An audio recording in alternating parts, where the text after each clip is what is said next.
Question coming from Joseph. He says, I heard you say that sometimes it is an act of spiritual devotion to take on the government. Please explain. I believe I said that. I believe that's an accurate quote.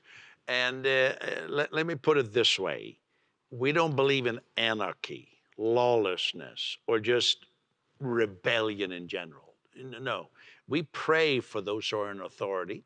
I have had the privilege to meet and spend time with many, many different people, including prime ministers and presidents, and we respect their office and their leadership. However, there are times when the government does things that doesn't account for the place of the gospel, for the church, or where there's a discriminatory act. And then, just like the Apostle Paul, and we have given examples of how the Apostle Paul appealed to the fact that he was a Roman. He would halt the activities of the authorities, the governing authorities, saying, I'm a Roman. Watch what you're doing. Watch yourself. I have certain rights. And so that was an act of spiritual devotion on in Paul's case. And all I was saying is that sometimes, and we have taken those actions here, Pastor Nathan Thurber and I together have taken those kind of actions. And so some people say, oh, let's just pray about it. Let's just leave it with the Lord. Yes, but when you pray about things, God can move on you to take action. But you don't do it in a disrespecting way of the authority, but it is recognizing that we must obey God rather than men. And so thank you. I hope that I gave some more understanding on my thinking of that. What else have you got for me? Next question is from Calvin.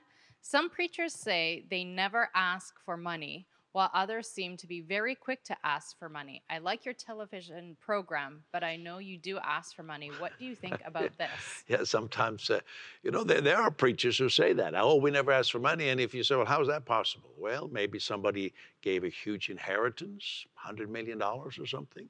And that hasn't happened to us. We kind of move forward with people giving $30 a month, $25 a month, some $100 a month, and we are thankful for that. So I applaud people who have received some great gifts so they can operate or have some great possessions they can operate that way. Wonderful. But here's how I look at it. There's one extreme, which is manipulative giving. And we don't practice that, where you say to people, if you give so much, your family's going to get saved and this and this. No, we don't practice that. We practice a straightforward giving. And here's what I believe at the core of my being. Megan, I'm going right to the core of my being. That when I ask you as a believer in Jesus Christ to give of your finances to the gospel, I am not trying to convince you of something, but I am connecting to something that's deep in you.